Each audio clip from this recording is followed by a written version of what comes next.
जो गोपियां हैं ये निर्वस्त्र होकर यमुना जी में स्नान करती हैं, कात्यायनी मैया की पूजा करती हैं कि हे कात्यायनी मैया हम पर ऐसी कृपा करो, ये जो नंद के लाला हैं कन्हैया ये हमको पति रूप में प्राप्त हो जाए, ऐसा वरदान मांगती।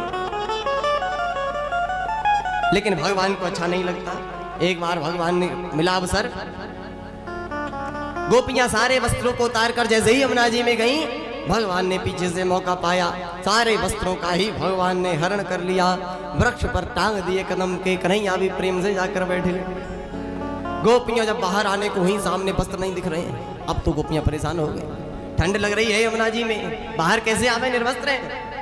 चारों तरफ देखा तो सारे कपड़े बड़े से बढ़िया टंगे हुए। अब तो सोचने लगी ये उद्दंडता किसने करी। कन्हैया के छोटे छोटे चरण दिख गए, गोपियां समझ गई, ए कन्हैया कन्हैया ये कैसा मजाक है, ये मजाक नहीं करना चाहिए, अरे हमारे वस्त्रों को वापस करो, हमें ठंड लग रही है। भगवान कहने लगे कौन से वस्त्र, कौन से वस्त्र, दिख नहीं रहे हैं वस्त्र, ये कोई वस्त्र नहीं है, ये तो हमारे वृक्ष के सुंदर सुंदर फूल हैं। अरे गोपियां करें कन्हैया ये मजाक अच्छा नहीं लगता, हमको हमारे वस्त्र वापस चाहिए। भगवान चुपचाप बैठे हैं, नहीं वापस कर रहे हैं। गोपियों वस्त्र वापस चाहिए तो आओ और वस्त्रों को ले जाओ।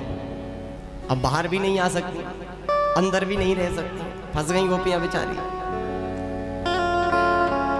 कन्हैया ऐसा मजाक क्यों कर रहे हो। भगवान ने कहा वस्त्र तब मिलेंगे, एक प्रतिज्ञा करो। प्रतिज्ञा ये है कभी भी निर्वस्त्र होकर दोबारा यमुना जी में प्रवेश ही नहीं करोगी, हमको वचन दो पहले।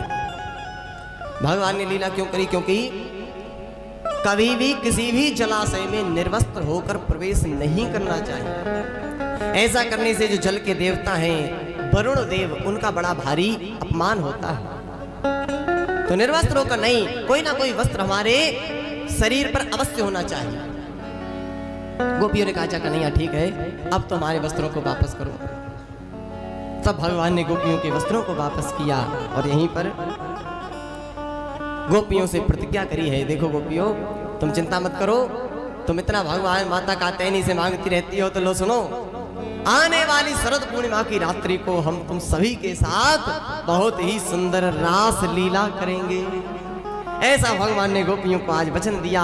गोपियां बड़ी ही प्रसन्न हो गईं, सभी के वस्त्रों को वापस किया। इस प्रकार से भगवान ने ये चीर हरण की लीला करके ये शिक्षा दी है कि हमें कभी भी निर्वस्त्र होकर जलाशयों में प्रवेश नहीं करना चाहिए।